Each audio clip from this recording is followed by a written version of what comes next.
Rahim, en el nombre de Dios, el misericordioso, el clemente. Esto va a ser un video largo, así que aquí tengo café y galletas. ¿Está el profeta Muhammad sallallahu alaihi wasallam en la Biblia o no está? Obviamente la Biblia es muchos años antes del profeta, entonces la pregunta sería, ¿hay profecías sobre el profeta o no hay profecías? Eso sí va a ser largo. Voy a poner muchas preguntas y voy a estar del lado escéptico todo el video. Yo empiezo el video diciendo no está. Voy a ir buscando, eso va a ser una nueva técnica de hacer videos. Voy a ir buscando, voy a ir muy, digamos, muy justo, un poco más inclinado al lado escéptico, contestando las cosas como un cristiano o un judío, que tú vienes y dices, mi profeta está en el Corán. Es como si alguien hoy viene y dice, yo estoy en el Corán, por ejemplo. Pues obviamente no aceptamos porque ya sabemos nuestro Corán. Ok, empezamos. Un poquito del lado judío cristiano. El profeta Muhammad era un hombre, sea sincero o no, pero hizo un cambio religioso político en el mundo entero. Mientras que el cristianismo ya estaba expandiendo con la fuerza o sin la fuerza o como sea. En la Edad Media aparece este hombre que agarra casi la mitad del mundo con él. Como dicen, desde Indonesia, desde China hasta el Atlántico y luego para arriba, entrando a Europa. Y hasta el día de hoy, pues estamos hablando de 28% del mundo. Ya casi van a llegar al tercio del mundo siendo musulmanes. Y día por día están aumentando. Ahora la pregunta lógica, no religiosa. Si ustedes dicen que hubo muchas profecías sobre cosas buenas y también malas en la Biblia, ¿por qué nadie, incluso Dios, habló de este peligro que viene en el futuro? Ok, estoy hablando del lado que judío cristiano. Este hombre literal casi convierte a todo el mundo en la Edad Media. El cristianismo estaba declinando, reduciendo de manera drástica en la Edad Media. Y ahí al otro lado estamos viendo Bagdad y el Cairo y Alejandría y Meca y Medina, ciudades de luz, de ciencia, de cultura, de civilización. Entró a Jerusalén caminando Omar. Abrió Jerusalén caminando. O sea, unos siglos antes, los judíos se murieron en este lugar defendiendo a Jerusalén de Nerón durante la segunda destrucción del templo. Y este Omar, así caminando bien arrogante, y entra y abre Jerusalén. Y en serio, no hay nada sobre él. No hay, aunque sea, va a haber un mal hombre que viene y va a desviar a todo el mundo. Literal, todo el mundo ya conoce el Islam hoy. Ustedes dicen que la Biblia habla de la primera destrucción, de la segunda destrucción. Hasta hay personas que agarran del libro de Apocalipsis y dicen que habló de Donald Trump o de Putin o de la Segunda Guerra Mundial. O sea, hablaron de todo y les faltó hablar de este profeta que según ustedes causó muchísima desviación. Yo como judío cristiano estaría yo al lado escéptico. Alguien diría, pues obvio, Dios no habló de muchas cosas, Dios no habló del Internet, pero no estoy hablando del Internet, estoy hablando de un profeta que cambió drásticamente la adoración de adorar a Jesús, como dicen los cristianos, a adorar a un Dios que se llama Allah, que es el Dios de Abraham, como dicen ellos. Al decir, los profetas no solo vienen de los profetas hijos de Israel, pueden también ser gentiles y trae una nueva ley, una nueva Torah. Entonces, tú como judío, como cristiano, ¿no pensarías por un segundo cómo que Dios le faltó advertirnos de esto? Ahora, vente, amigo musulmán. Tú andas diciendo en todos lados, yo sí, profeta Muhammad está en la Biblia. Y cuando el cristiano o el judío le dice, vente, vamos a platicar de la Biblia, no, gracias, es que yo no creo en la Biblia. Estás siendo hipócrita. ¿Aceptas la Biblia o no la aceptas? ¿Es corrupta o no es corrupta? Entonces, vas a decir sí está, entonces aceptas la Biblia. Punto. No está, entonces tira toda la Biblia y ya no es tuya y no te importa. Está el profeta Muhammad ahí, está Messi, Cristiano Ronaldo, que no te importa. Ok, yo personalmente, yo no represento a los musulmanes, pero soy biblista. Me gusta leer la Biblia. Creo en muchísimas partes de la Biblia. Comparto versículos bíblicos en muchas ocasiones. A veces estoy en conferencias con musulmanes y comparto Biblia. Y me dicen, oye, ¿qué le está pasando? Entonces, para mí la Biblia es libro de Dios. No la es. Entonces, ¿soy hipócrita? No. A ver, escuchen mi opinión. Este libro yo sí creo que tiene fuente divino. Tiene fuente divino. ¿Qué es eso? Hay un consenso cristiano, judío, bueno, judío criterio de los no ortodoxos, que ya están de acuerdo que los 5 libros los 5 libros del Pentateuch, los Homish, el Torah, los primeros 5 libros de la Biblia, no están escritos por Moisés. Es muy, muy raro que compres hoy una Biblia donde dice Moisés escribió eso. Siempre vas a leer la palabra, se atribuye tradicionalmente a Moisés. O utiliza la palabra tradicionalmente Moisés. ¿Por qué? Porque hoy también hay otro consenso que esos 5 libros fueron escritos del año 500 para adelante, antes de Cristo. Y Moisés, cuando vivía 1200 años antes de Cristo. No puedes reconciliar estos. No puedes decir Moisés escribió esto mientras hay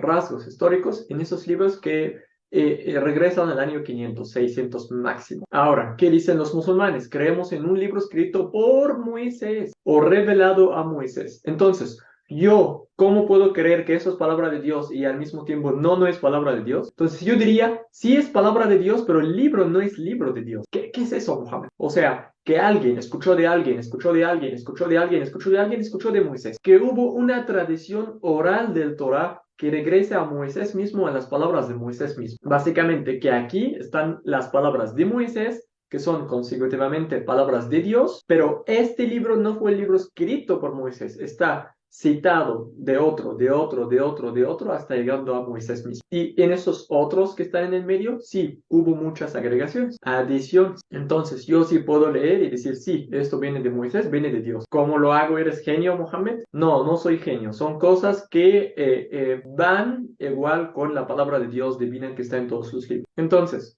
para mí, ¿el libro es falso o no es falso? La Biblia no es un libro falso, es un libro corrupto. ¿Qué es eso, Mohammed? ¿De qué hablas? Hay diferencia entre el libro falso, ya tíralo, no sirve, o libro corrupto. Yo hoy puedo escribir un libro. El próximo año alguien puede venir a hacer otra segunda edición y agregarlo. 5 años después alguien hace 2, 3 ediciones más y corrige unas 10 páginas. 20 años hacen otra edición y agrega más. Y agrega más. Y quita. Y agrega. Y quita. Y agrega. Y hacen un libro llamado igual a mi nombre, el nombre que yo puse, pero ya no es mío, ya es corrupto. Hay diferencia entre libro falso y libro corrupto. Los musulmanes no dicen que la Biblia es falsa, dicen la Biblia es corrupta, que el libro viene de Dios, tiene muchas cosas que vienen de Dios, pero también muchas cosas que vienen de Oman. La misma Biblia, los mismos estudios dicen eso, pero ustedes no leen. Entonces, alguien que me diría, oye, estás agarrando el versículo de aquí, el versículo de acá, para mostrar tu profeta por tu conveniencia, y cuando hablamos de otro tema ya dices que la Biblia es corrupta. ¿Qué crees? Que sí, pero no es por inconveniencia, por razón. Yo sí creo que hay cosas que vienen de Dios y cosas agregadas, y aún así hoy voy a ser justo y voy a refutar muchas de los versículos que usan los musulmanes, porque no hablan del profeta, o peor, están en libros que nosotros no creemos que pueden ser de Dios. A ver, vente musulmán, vente. ¿Cómo puedes decir que el profeta, su nombre es Muhammad o Mahmad, y que este nombre está en el libro de Cantares? Te reto leer Cantares una sola vez y decir que este libro viene de Dios. A los cristianos les da pena este libro, y tú vienes y dices, aquí está el nombre de mi profeta. Bueno, ¿qué hay antes y qué hay después de este versículo? Ni lo voy a compartir. Ustedes hablen el libro de Cantares y busquen o leen el libro completo. Ustedes mismos van a decir, no, esto no es el profeta, ni habla del profeta, y alhamdulillah, gracias a Dios que no habla del profeta. Mientras sí, hay otros versículos que sí, podemos sentar los 3 personas, judío, musulmán, cristiano, y vamos a ver de quién habla. Hay libros y videos, toneladas de libros en la biblioteca musulmana islámica. Me da pena decir esto, pero patético. Mira, el profeta aquí está porque el profeta vivía en tal lugar y así hacía. Pues estás aplicando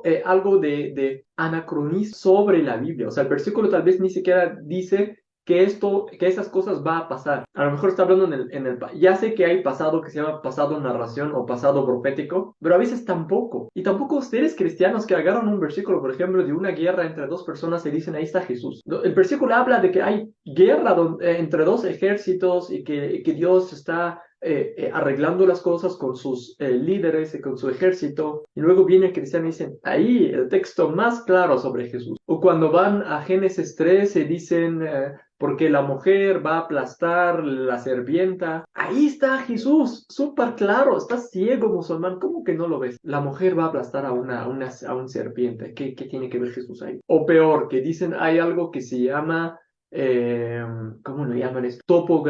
Tipografía o topografía. Todo el Antiguo Testamento habla de Jesús. ¿Quieres o no, musulmán? ¿Cómo? ¿Por qué? ¿Para qué? Es la sombra de Jesús atrás de todas las historias. ¿Qué es eso? Ah, mira, ahí Abraham iba a sacrificar a su hijo.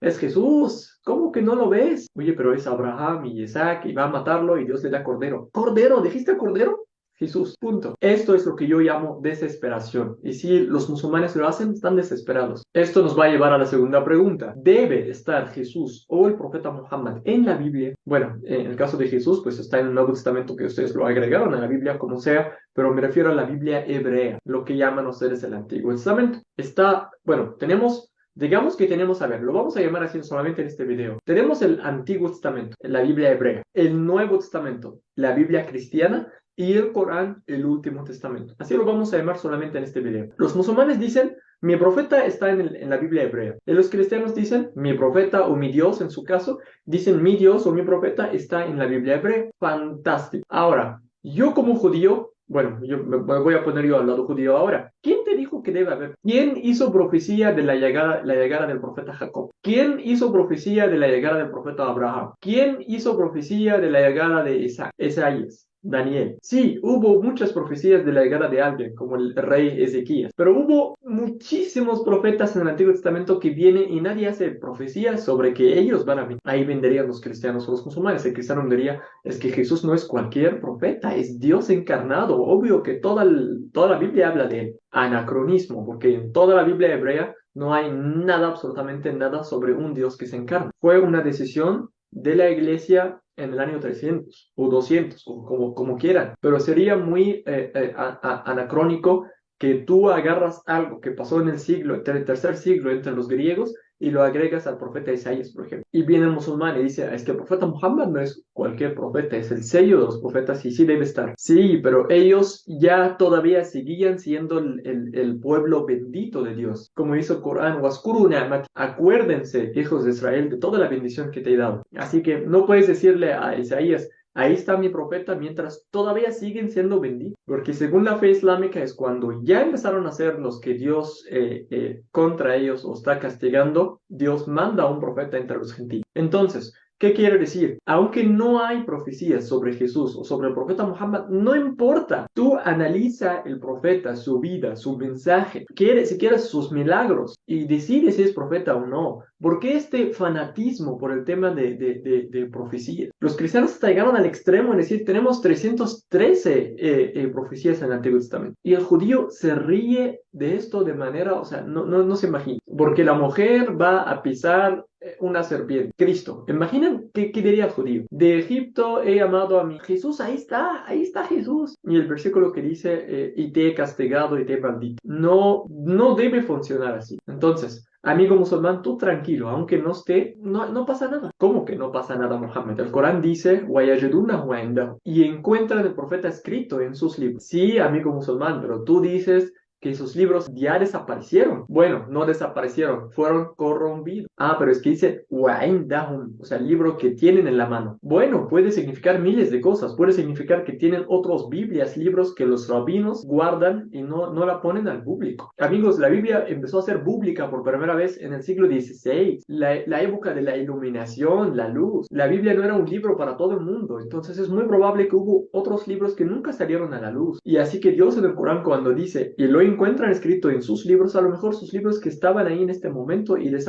fueron quemados después. Tienen que entender que estamos hablando de la Edad Media, la edad más oscura de la historia de la humanidad. O de otra manera, a lo mejor está escrito indirectamente que habrá una figura en el futuro que va a mejorar las cosas. Ok, ahí diría que estoy de acuerdo, pero no impongas. Amigos, de verdad, en este asunto estoy muy escéptico. Hasta libros como de Ibn Taymiyyah, Shaykh al-Islam, el gran erudito musulmán, en su libro el Jawab al-Sahih, pone la profecía así, ahí, mira, aquí está hablando de Muhammad. ¿Por qué Ibn Taymiyyah? Explícanos, ¿sabes hebreo? Ojo, no estoy ofendiendo nada a Ibn Taymiyyah. Soy alumno fiel de Ibn Taymiyyah, pero fue a donde no es su área en eso. No uso ningún comentario, no hizo ningún testigo de judíos, no usó la lengua hebrea, no aplicó el criterio correcto que Ibn Taymiyyah usó en otros libros. Y así que ninguna de las profecías que puso Ibn Taymiyyah, y vienen miles después que copian de él, ninguna es clara. Todos son refutables. Un rabino judío de primera clase puede refutarlo todo. Entonces, ya contesté varias preguntas. No se desesperen. Voy a cambiar de opinión como 2-3 veces solamente durante este video. Pero el tema ya enoja, desespera a esos musulmanes y esos cristianos. ¿Por qué no usan un criterio razonable? Entonces, ya contesté la primera pregunta de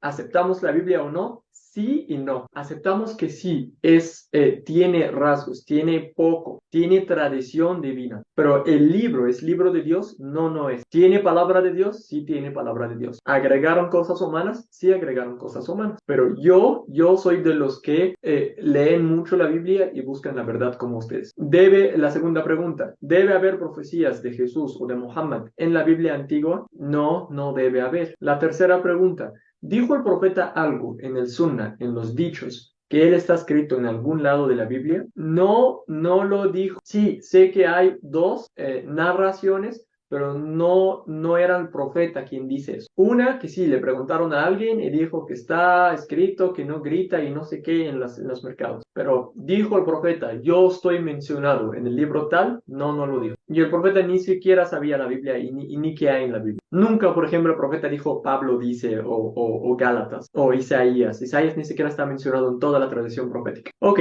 tranquilizamos un poco ya. Llegamos no voy a pasar todo el video, pero esta fue la parte que me enojaba de los musulmanes y los cristianos. Esta desesperación de encontrar a las personas donde no deben estar. Ya si te aburriste, pues para aquí. Pero del resto del video voy a analizar uno de los lugares donde los musulmanes y los cristianos están peleando. Viene el cristiano y dice, ahí está Jesús, claro, no lo vamos a discutir. Y luego viene el musulmán, ahí está mi profeta, bien claro, y si no ves, eres ciego. Ok, eso me parece excelente. Como que dos religiones en el mismo lugar, eso es fantástico para mí. ¿Cuál es ese texto? Es el texto de Isaías 42. Voy a analizar Isaías 42 palabra por palabra. O sea, ni siquiera frase por frase, ni versículo por versículo. Voy a ver el contexto entero, de versículo 1 hasta el último versículo, en hebreo y en español y en árabe. Voy a ser muy justo. Cuando hablo de los cristianos, voy a hablar como judío. Y cuando hablo de lo que los musulmanes dicen, voy a hablar como cristiano o como judío. Para Isaías 42 tenemos 3 candidatos. Los judíos dicen que es Ciro, un Mesías, que está escrito en el mismo libro de Isaías. No me acuerdo si es Isaías 52, pero vamos a llegar a este punto. Pero tenemos a uno que se llama Ciro o Cyrus. El segundo candidato, y es por los cristianos, y dicen que ahí está Jesús, un profeta y un Dios encarnado. El tercer candidato con nosotros es el profeta Muhammad. Los musulmanes dicen que es el último profeta y que fue enviado a los árabes. Ok, entonces 3 candidatos y un solo contexto. Aquí tengo conmigo como unos 12 comentarios. Terminando Isaías 42, voy a tomar la decisión. Él es Ciro, como dicen los judíos, y voy a dar disculpa a mis primos judíos por lo que dicen los musulmanes. Es Jesús, hijo de María, Dios encarnado, y tendría que pedirles disculpa a los amigos cristianos y decirles, sí es Jesús, perdón amigos judíos, perdón amigos musulmanes. O si es el profeta Muhammad y le decía a los amigos cristianos y judíos, por favor, analicen su libro y léenlo otra vez. O ninguno de los 3 y ya estamos perdiendo tiempo y no estamos poniendo el esfuerzo correcto que merece la palabra de Dios. Y que estamos ciegos todos. Ni Muhammad, ni Jesús, ni Ciro. Empezamos. Bismillahirrahmanirrahim. Isaías 42. Versículo número 1. Hen abidi. Aquí tengan mi siervo. Abdi es la misma palabra que tenemos en el idioma árabe. Abdi, mi siervo. Vamos a ver la primera traducción. He aquí mi siervo. Ok, vamos a ver aquí. Este es mi siervo. Y Jerusalén supongo que va a ser lo mismo. Este es mi siervo. Ok, en el árabe, huwa da abdi. Este es mi siervo. La palabra abdi es siervo. Obviamente todos somos siervos de Dios. Para un musulmán o un judío, somos siervos de Dios. Nuestro propósito en la vida es servir a Dios. Sin embargo, ahí yo me pondría al lado escéptico cristiano. Jesús para ti, en tu doctrina, es siervo. El cristiano sin pensar me va a decir, sí, él se tomó forma de siervo, bajó de su forma gloria y no sé qué, y se hizo siervo. Se humilló y se hizo siervo. Ok, estás hablando de la encarnación, cuando según tu teología, Dios mismo se encarnó y se hizo siervo. Pero esta no es mi pregunta. Mi pregunta, a pesar de la encarnación, En tu teología, ¿Jesús es siervo o no? ¿La segunda persona de la Trinidad es siervo de la primera o no? Entiendan la pregunta para poder contestar. ¿Ustedes creen que Dios es una esencia de tres personas, tres hipostases que comparten la esencia de deidad? Sí, Jesús cuando tomó forma de carne, encarnó, como ustedes dicen, sí, era siervo, pero hoy o antes de la encarnación, ¿era siervo o no? Antes de la encarnación, no, no era siervo, era Dios para ti. Y hoy ya no es siervo, es Dios de nuevo. Ustedes dicen Dios de Dios, luz de luz, el Hijo de Dios eterno. Entonces, cuando se menciona aquí la palabra siervo, por favor no vayan al libro, no me acuerdo si era Filipenses, y dicen sí, porque él tomó forma de siervo y se humilló.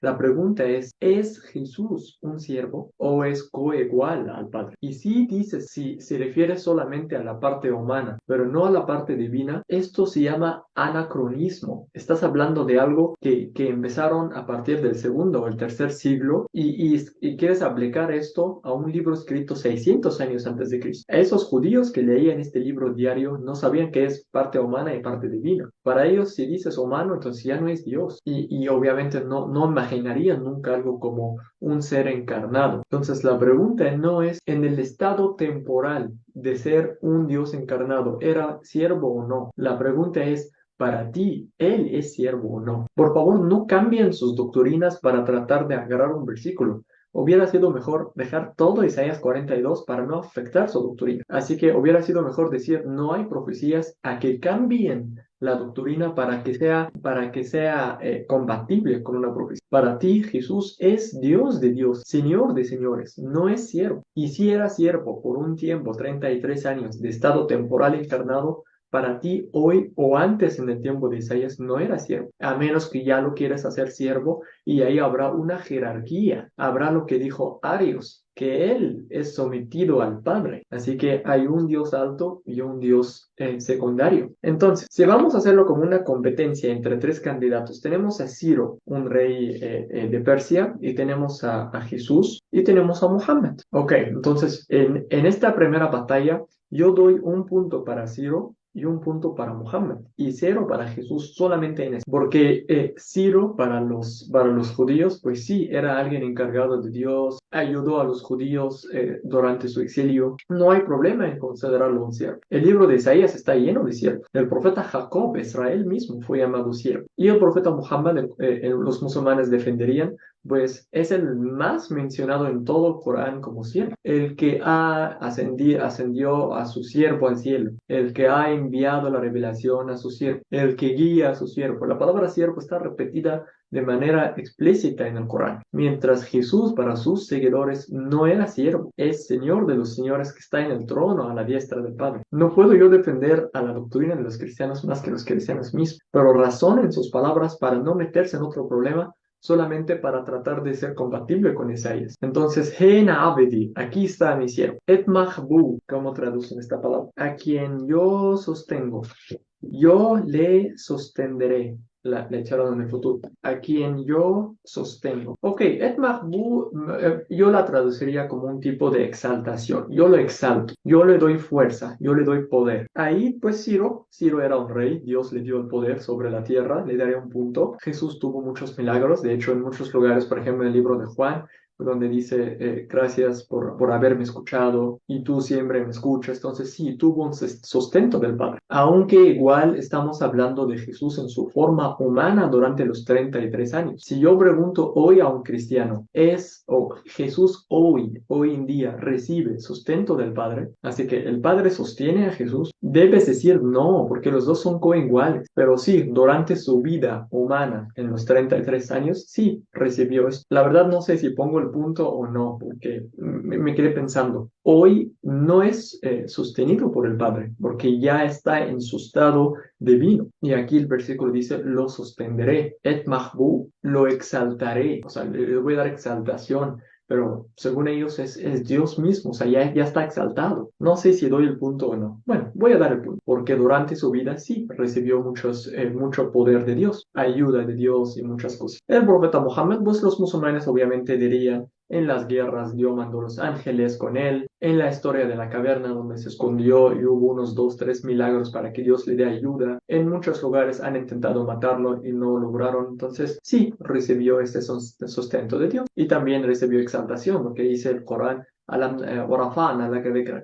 y hemos exaltado tu nombre. Entonces ahí sí, en esta batalla ganan los tres, aunque con Jesús yo nada más lo puse para su estado de encarnación durante su vida humana en la tierra. Yo no creo, según lo que estudié de los cristianos, que ellos creen que Jesús sigue siendo sostenido hasta hoy. El versículo que sigue. Bahiri Ratsa Nafshi, Bahiri Ratsa Nafshi. ¿Cómo la traducen? Vamos a ver. Mi escogido, traducen la palabra Bahiri como mi escogido, en quien me deleito, Ratsa Nafshi. Aquí Reina Valera, en quien mi alma tiene contentamiento. Y aquí Biblia de Jerusalén, mi elegido, en quien me complazco. Bueno, la palabra aparece mucho al árabe. La palabra Bahiri es la palabra Muhtari, mi elegido, el que yo escogí, Muhtar, el escogido, al-Mustafa. Ratza parece mucho a la palabra árabe Rida, satisfacción. En él hay yo estoy satisfecho. Ratza Nafshi, Nafshi parece mucho a la palabra Nafs en árabe, mí mismo. Entonces, Ratza Nafshi,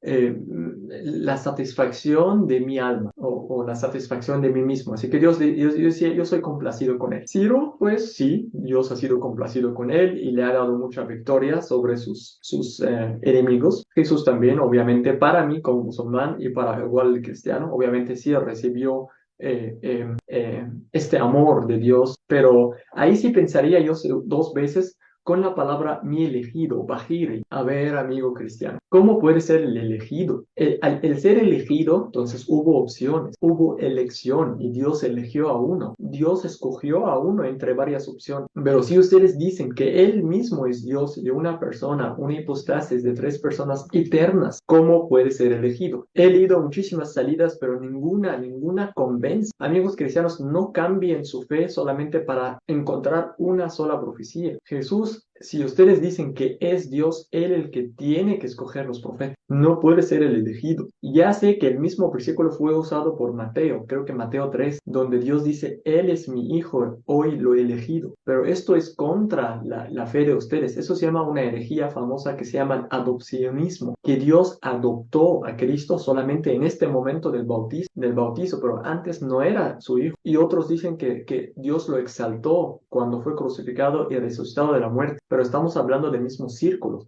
que Él fue elegido, escogido entre personas. Tal vez eso estaría bien para alguien que no cree que Jesús es Dios, pero si ustedes dicen que es Dios el Eterno, que siempre ha sido el Hijo, coeterno, coigual con el Padre, la palabra Bahiri, mi elegido, mi escogido, no puede funcionar ahí.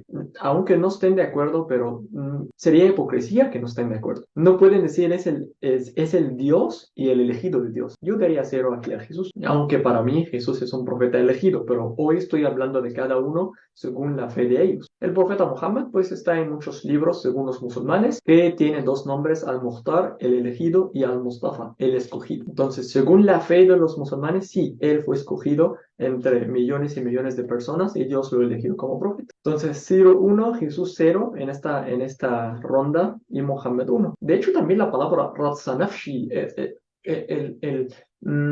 complace la satisfacción de mí mismo. Pero ustedes dicen que Él es Dios, entonces ¿cómo que se satisface a sí mismo? O como que, no sé, el Padre tal vez está amando a Jesús y al final los dos son uno. Habrá mucha confusión ahí. Josinios, uno de los que hizo una lección, un diccionario de todas las palabras de la Biblia del Antiguo Testamento, puso la palabra Bahiri y la tradujo como Muhtar. Y es la palabra usada también para el profeta. Nafattu ruhi alay. Nafati he soplado, roji o roaji, mi espíritu, alaif, a él o sobre él. Parece mucho al árabe, aquí está. Wadatu ruhi alay. Nafattu ruhi alayf, parece mucho a wadatu ruhi alay. He puesto mi espíritu sobre él.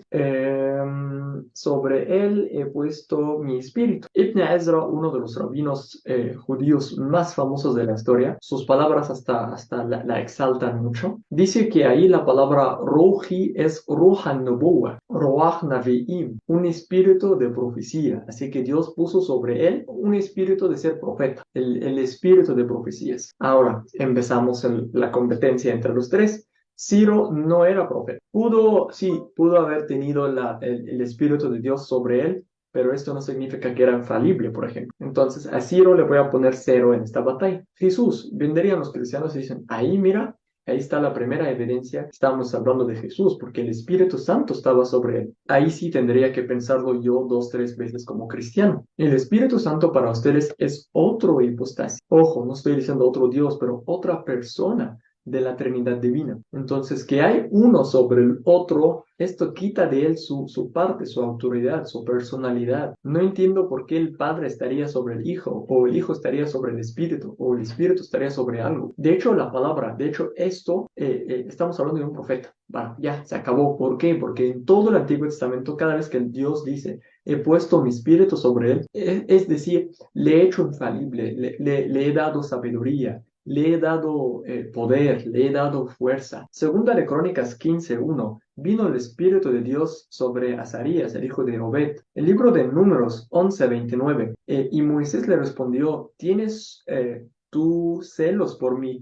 Ojalá todo el pueblo de Jehová fuese profeta y que Jehová pusiera su espíritu sobre ellos. O sea, en pocas palabras, Moisés dice, quien tiene el Espíritu de Dios sobre él es profeta. Si el Espíritu de Dios está sobre Jesús, esto le quita la parte de deidad y le hace profeta. Mientras ustedes dicen que Él es Dios de dioses, Señor de los señores, le daré 0. Vendría al musulmán y diría, mi profeta Muhammad en muchos lugares recibió el Espíritu Santo para ellos es Gabriel, y que sí, siempre estaba sobre el profeta. Está en Surat Al-Najm, وَمَا يَنْطِقُ عَنِ الْهَوَىٰ إِنْ هُوَ إِلَّا وَحْيٌ يُوحَىٰ عَلَّمَهُ شَدِيدُ الْقُوَىٰ. Le ha enseñado un espíritu de gran poder. Así que sí, el Espíritu de Dios, que según ellos es el ángel Gabriel, estaba sobre él. Ojo, no estoy haciendo aquí la batalla para hacer que uno gana. De hecho, ahorita ya voy a empezar a defender otros. Estoy solamente haciendo la comparación según lo que cada uno de las 3 fees dicen. Ok, el versículo que sigue. Mishpat legoime yotzi. Mishpat. Mishpat, pues para mí viene de la palabra shufit.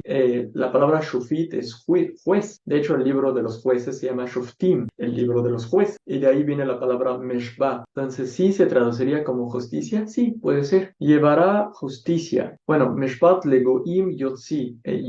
Egoim son los gentiles, los que no son judíos. En esta traducción se tradujo como naciones, pero yo la traduje como gentil, no judíos. Ya sabemos a dónde vamos. Para mí, esta palabra que pusieron naciones aquí es para hacer una similitud con la palabra de Jesús en el libro de Mateo, cuando dijo, id y bauticen en el nombre de, vayan a las naciones, bauticen en el nombre del Padre, del Hijo y del Espíritu Santo. Aquí quiere evitar la palabra gentiles, porque Jesús en el Nuevo Testamento siempre, su mensaje hasta era para los judíos. No fui enviado sino para las ovejas perdidas de los de Israel. Y a las ciudades de los gentiles no vayan, porque yo fui enviado a las ovejas perdidas de Israel. Entonces, esta traducción es muy inteligente, quiere evitar la palabra gentiles y usa la palabra nación, porque el mensaje de Jesús fue directamente a los judíos. Ciro le voy a dar un punto, porque Ciro sí dio mucha justicia. De hecho, lo exaltan mucho los judíos por ayudarles a establecer sus tierras y regresar sus tierras. Él sí fue un meshpat, una justicia. Y Legoim sí era para los gentiles. De hecho, él mismo es gentil. Es un rey persa. Jesús es un hombre judío de descendencia judía. Su mensaje directa era a los judíos. No estoy hablando del mensaje final de Mateo, vayan y bauticen, porque esto ya él no está. Pero aquí dice Meshpat le Goim, él va a dar la justicia a los Goim, a los Goim, a los gentiles. Él no es gentil y su mensaje no era a los gentiles. Si Pablo viene después y empieza esta iniciativa, es otro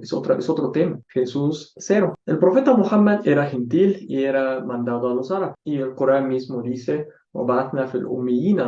y hemos enviado entre los ummiyin. La palabra ummiyin puede significar 2 cosas. Puede significar entre los gentiles y puede significar los que no saben leer. Entonces el versículo puede ser así: hemos enviado entre los gentiles a un mensajero. Él era gentil y su mensaje era entre los gentiles. Los árabes no son judíos. Un punto. Ok, seguimos. Nada más una pequeña información ahí. En la lección de Josinios, un cristiano que hizo un diccionario del idioma hebreo y árabe del Antiguo Testamento, dice que la palabra meshbat ahí puede significar divine religion, una religión divina. Él va a traer a un din. De hecho, él mismo mismo pone la palabra en árabe, la palabra din, la palabra religión. Bueno, no religión, porque la palabra religión en español tiene muchos significados, pero puso la palabra din. Dijo que mishpat puede ser equivalente a la palabra din en árabe. Y la palabra din en árabe significa otras cosas, no solo religión. Aquí básicamente la palabra mishpat legoim puede ser también traerá una religión a los egoim, a los gentiles. Interesante. Y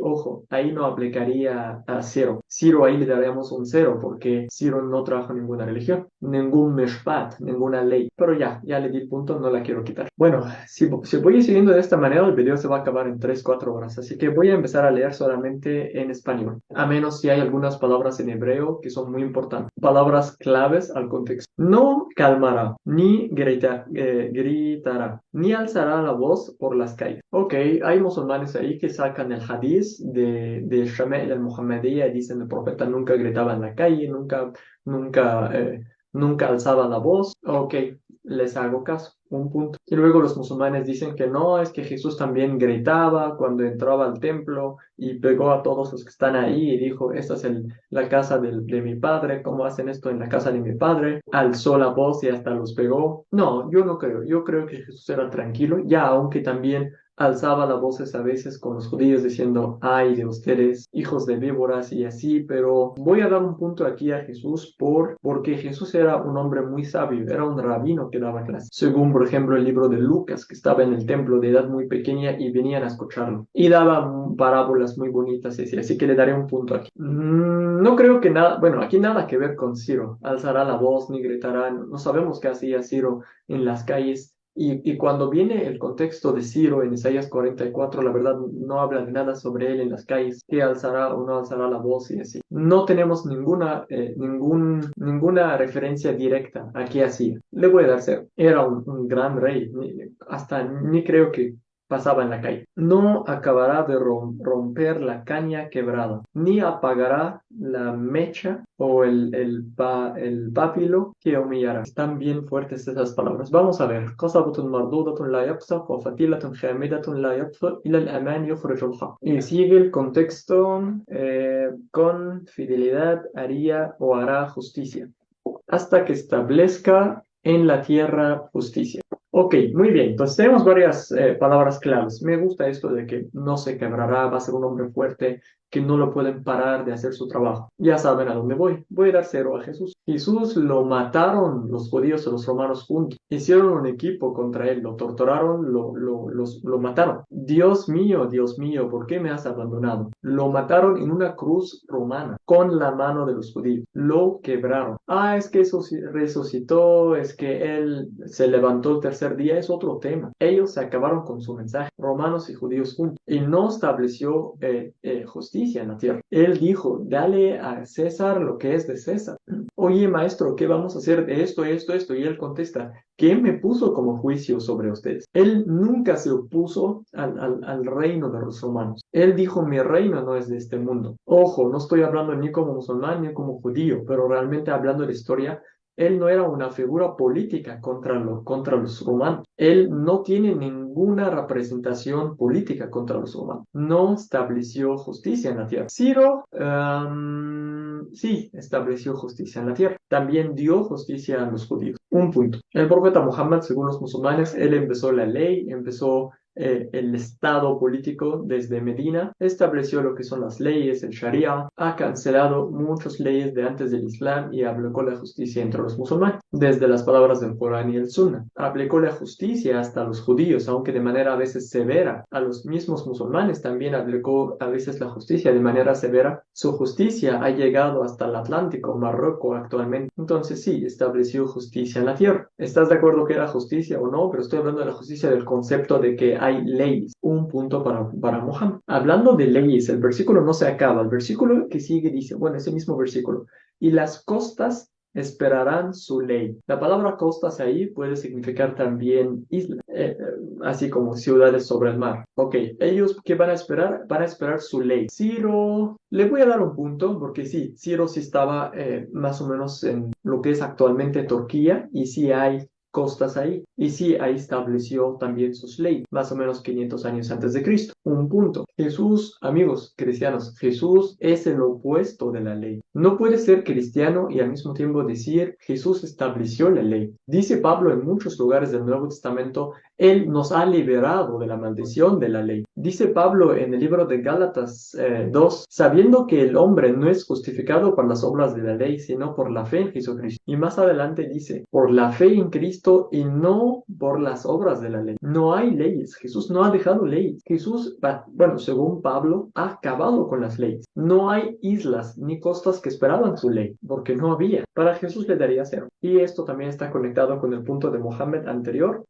A ver, ¿qué serían las costas con el profeta Mohammed? Bueno, si hablamos del mar más o menos de la tierra de Arabia, entonces estamos hablando del Mediterráneo tal vez, o el Mar Rojo, entonces tenemos el Mar Rojo y el Mediterráneo. Turquía, Jordania, Siria, Egipto, Arabia Saudita, Libia, Túnez, Argelia, Marruecos. No sé si he mencionado Turquía o no. Del otro lado creo que hay Albania y así. Hay más o menos como 16 países sobre las costas que son países musulmanes, que aplicaron las leyes del profeta Muhammad. Y el Mediterráneo va para abajo, entonces estamos hablando de Arabia Saudita, Egipto de este lado y Sudán, que también los tres son países musulmanes. Entonces, si hay costas, si hay costas. Hay islas, sí hay islas. De hecho, se llama la península árabe. Sigue el versículo. Así dice Jehová Dios, creador de los cielos, y el que los despliega, el que extiende la tierra y sus productos, el que da aliento al pueblo que mora sobre ella, y espíritu a los que por ella andan. Realmente ahí no hay nada de comparación. O sea, los tres ahí ni ganan ni pierden. El versículo 6. Yo Jehová te he llamado en justicia, te sostendré por la mano, te guardaré y te pondré por pacto al pueblo, por luz de las naciones.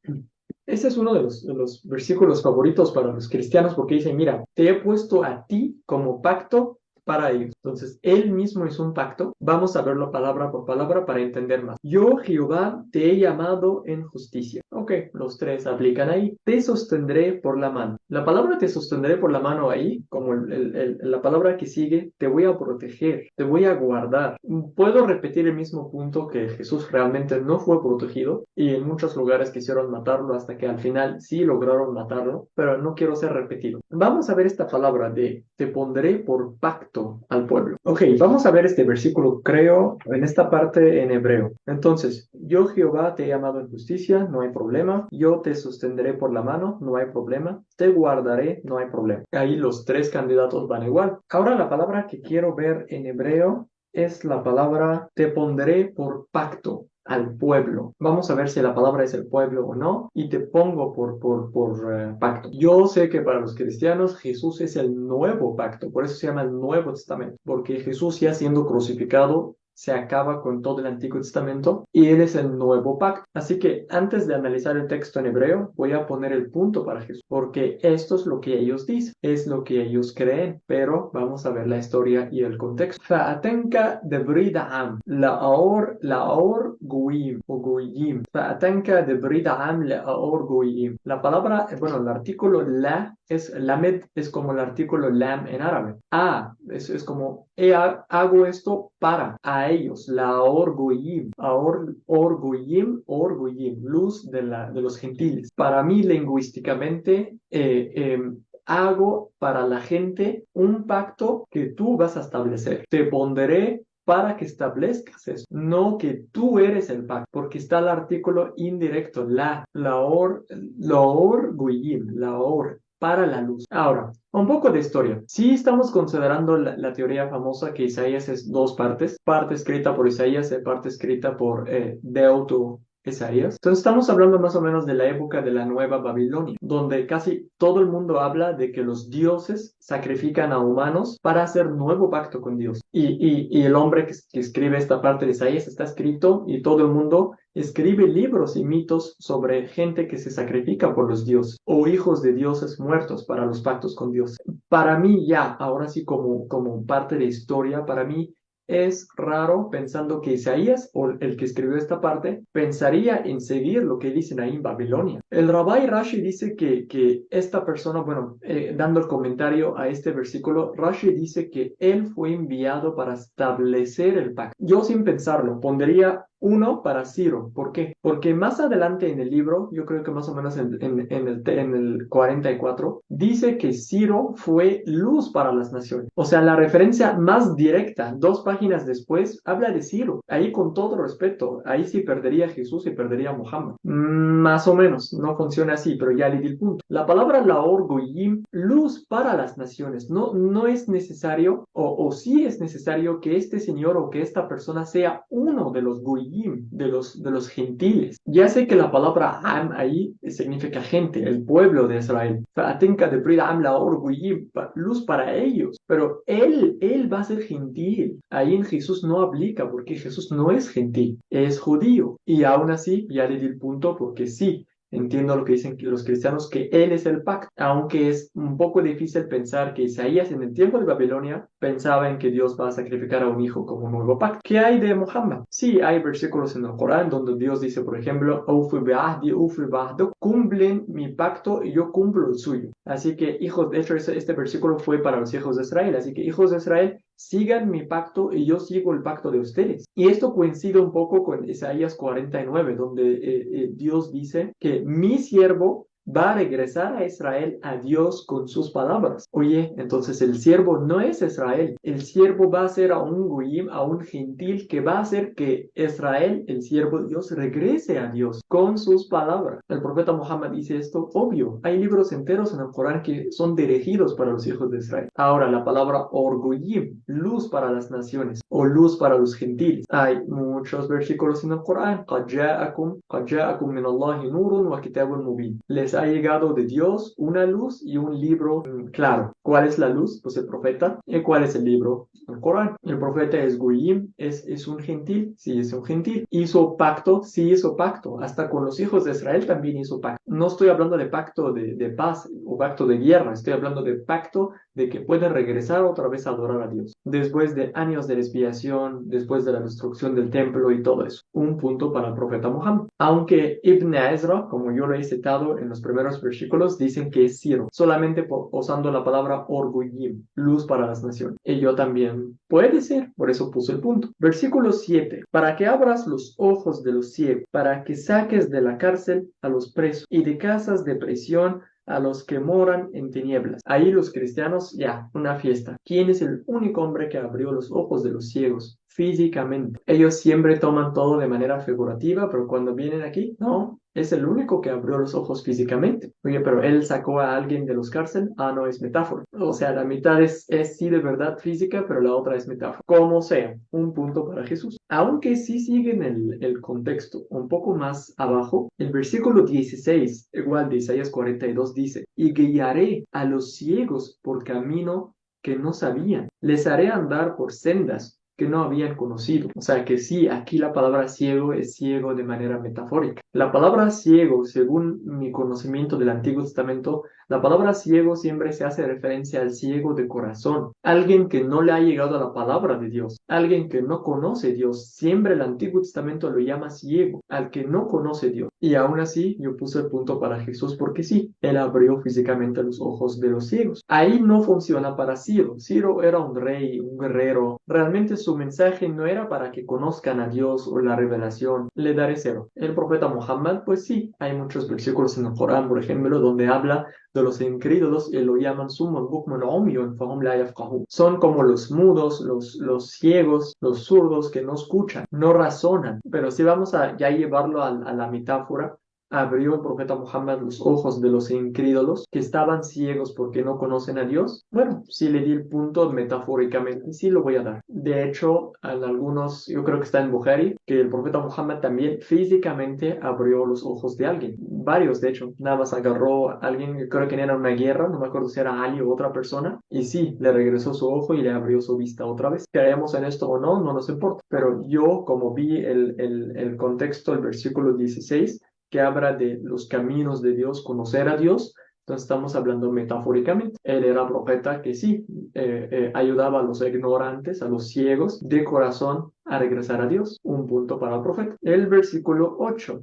Yo, Jehová, este es mi nombre, y a otro no daré mi gloria, ni mi alabanzas a esculturas. Ok, nada, no podemos hacer ninguna comparación aquí. Versículo 9. He aquí se cumplieron las cosas primeras, y yo anuncio cosas nuevas. Antes que salgan a la luz, yo os daré notorias. Este versículo literal da a entender que esta es una profecía. No estamos imponiendo a Jesús o a Mohammed o a Ciro aquí. El contexto sí dice que es profecía. ¿De quién? Aunque no sea de ninguno de los tres, pero sí es profecía. Versículo 10. Cantad a Jehová un nuevo cántico, su alabanza desde el fin de la tierra, los que descendíes al mar, y cuanto hay en él, las costas y los moradores de ella. Cantan a Jehová un nuevo cántico, su alabanza desde el fin de la tierra, los que desciendan al mar y cuanto hay en él, las costas y los moradores de ella. Son palabras muy bonitas, de verdad. Ok, vamos a ver qué significa eso.